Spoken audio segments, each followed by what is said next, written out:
Midwest Dream Car Collection. I'm Doug Malone, the Director of Vehicle Operations here. And today we're going to be looking at one of our loan vehicles here to the museum. We're blessed to have at any given time 15 to 20 cars on loan to the museum for display. And today we're going to talk about this 1961 Cadillac Coupe DeVille. In 1961, Cadillac was really taking a different design outlook for their new cars. Bill Mitchell had taken over from the legendary Harley Earl in 1958, and in 1958 was about the time this car was being designed. So Harley Earl still had an influence on the 1961s and even the 1962s, but really it was Bill Mitchell's cutting-edge design that really shines through in this new model. One of the principles behind the 1961 was to give the car a more youthful and a lighter look, more streamlined look than the heavier cars of the 1950s. We all know the 1959 Cadillac with the gargantuan huge tail fins on the back and the big massive bumpers and tons and tons of chrome. Well, Bill Mitchell liked the more clean look of a car and the more chiseled look. The 1961 kind of gained some of its features from the Cadillac Cyclone concept car, as well as the Firebird 3 concept cars. As we walk around the car here in a little bit, I'll point out some of those features that followed through from those concept cars. But anyway, let's get a little bit of a look at the car, some of the things that changed for 1961. The car was a little bit shorter, a little bit lighter than the previous model years had been. The main difference on the 1961 Cadillacs was a completely different appearance in the front grille of the car. Now this was kind of controversial at the time because it almost looked a little bit Chevrolet-like, but it is a very clean-cut line car and really an attractive looking car.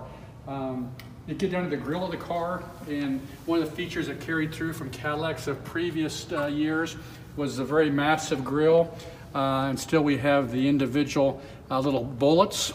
And these grills are hand assembled, and each one of these little fins are held together by these little tiny projectile bullet type things. So massively beautiful, almost jewel-like grille on these cars. Here again, we still have the quad headlights that carried through from previous years. A little bit cleaner line in the front appearance of the bumper, a little bit lighter looking, with the circular directional signals, parking lights down here.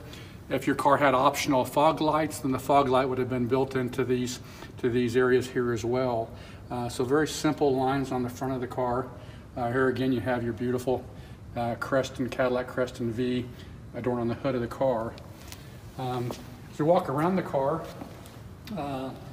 things that have carried over from previous models are the directional signal housing lights on the fenders, which would blink out here when you turn your directionals on. It's very easy to see from inside the car. 1961 still did not have cornering lights, and you'll see that on where this fend panel is right here, and later models would have been a light that lit up when you turn the corner. 1961, that was still not an option yet, so we have these really gracefully aluminum fins in here. Really gives the car a swept back look. To me, it makes the car look like it's moving even when it's still parked. Here again, you have your DeVille insignia up here, letting you know what model this car is. White walls were starting to come down a little bit more. Late 1950s, they would have been much wider. 1961, they came down to about 2 inches, and then from then on out, got down to very thin lines by 1963 to what you'd see throughout the 60s. Here again, very graceful appearance on the side of the car, coming back. Tail fins were starting to come back down by the 1960s, and by 1964, the last of the fins would be on the Cadillacs, so 1965 they were gone.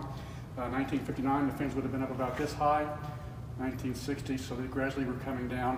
By 1964 they were about half this size, but really a beautiful way to grace the back of this car with these fins. Now something new for 1961 was the lower fin, known as skegs.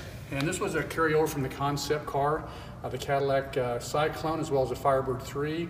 If you look at those models, you can see where they have these lower type fins, and so Cadillac carried that over, as did Buick, and Oldsmobile, I think on some of their cars, had skegs for the 1961-62 model years as well.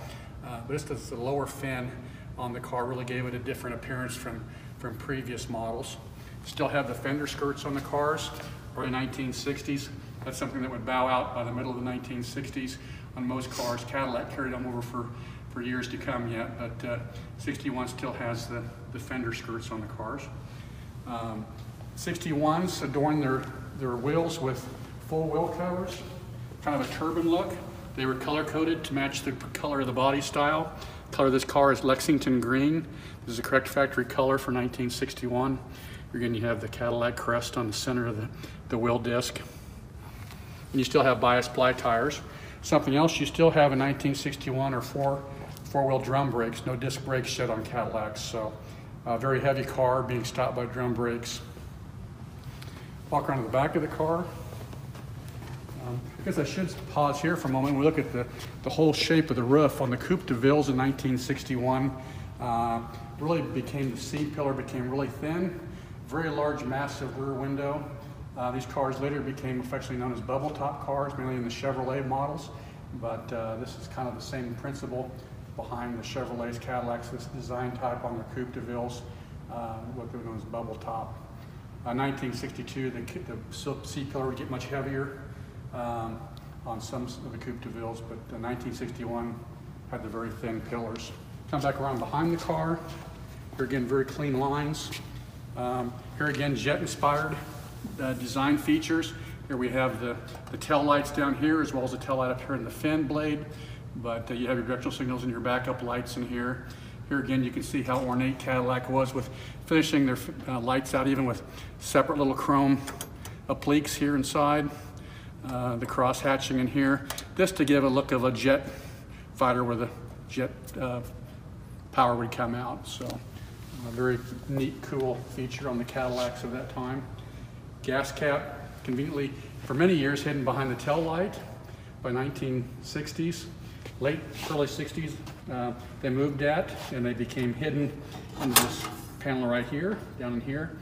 Then eventually they would have been moved down behind the gas or the license plate, but 1961, 62s are hidden in this back fascia here.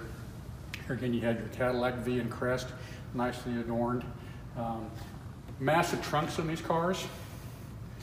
You can see in here, lots of room for luggage, golf clubs, all kinds of things. So very nicely appointed in the Cadillacs. This had been an Eldorado model. This would have had a cloth cover over it, cloth cover. That was an option on the coupe devilles. So this does not have the cloth cover on it, but nicely restored example here using the correct fabrics, cloth fabrics that would have been used in 1961. The original 1961 jacking instructions posted on the trunk lid there. Now some of the 1961s came with electric closure on the trunks. This car does not have it, where you would have closed the trunk to about here and then it would have grabbed it and pulled it the rest of the way down. So this one we do have to still close the regular way.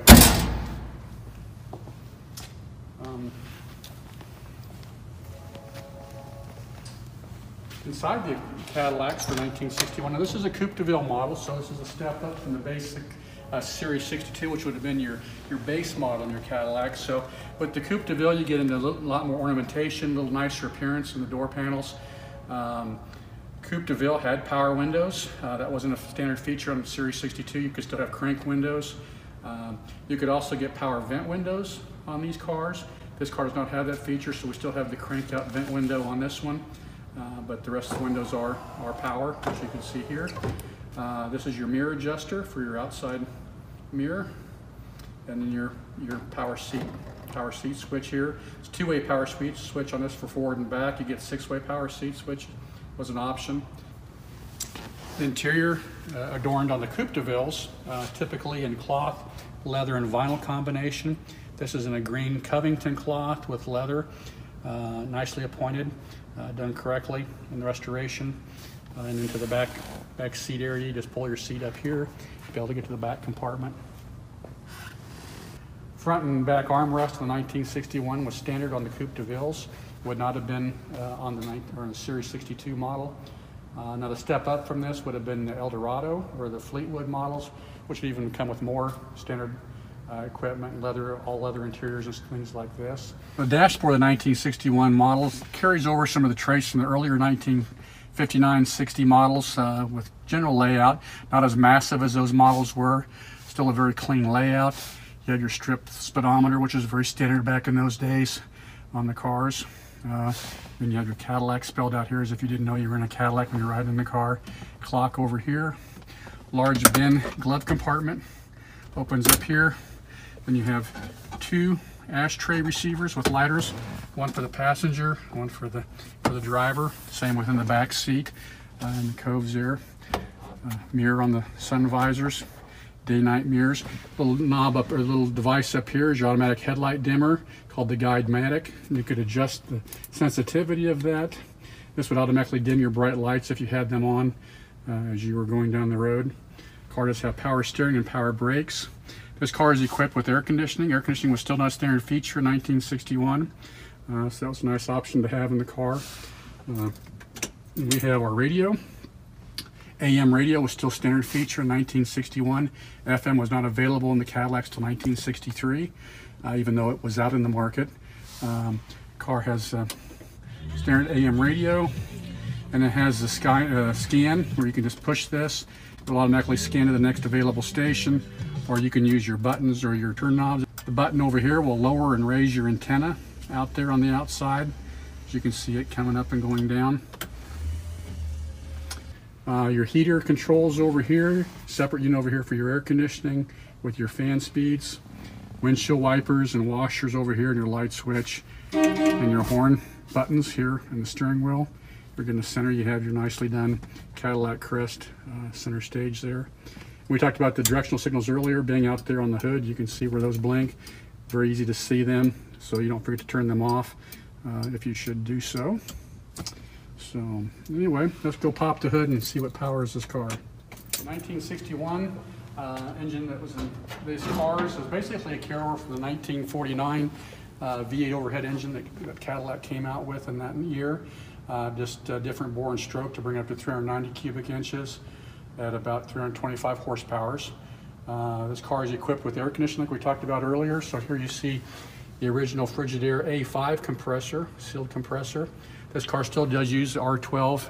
Over here, tucked down below, you can see the original generator on the car. Alternators did not come out on Cadillacs or any General Motors product until 1963. So we still have the standard generator, correctly labeled. This tubing here is a cooling tube, and there's a little port up here beside the battery. So as you drive down the road, air can come in this tube, go back here and shoots into the back of the generator to help keep the generator cool as you're driving. Kind of a cool little feature there that Cadillac had. Here we have our horns. This car does not have the trumpet horn. That was an option on the DeVille, standard on the Eldorados, but the low and high note horns. Little dealer accessory here that you could buy. So if you ran out of washing fluid for your windshield washer when you're on the road, you could pop this out and fill it up just by simply moving the little hole here and filling it up and then closing that back over. Kind of a cool little accessory. Something else that we still see on 1961 is a single reservoir master cylinder. All the good reason to have an emergency brake just in case this fails, because then you lose your brakes. But very reliable, actually. I've had cars like this for years and never had any problem with them as long as you maintain them correctly. They're very reliable. Power steering pump you see here, oil breather and filler caps here. So just pretty basic engine. Very strong, durable engine that powered this 1961 Cadillac.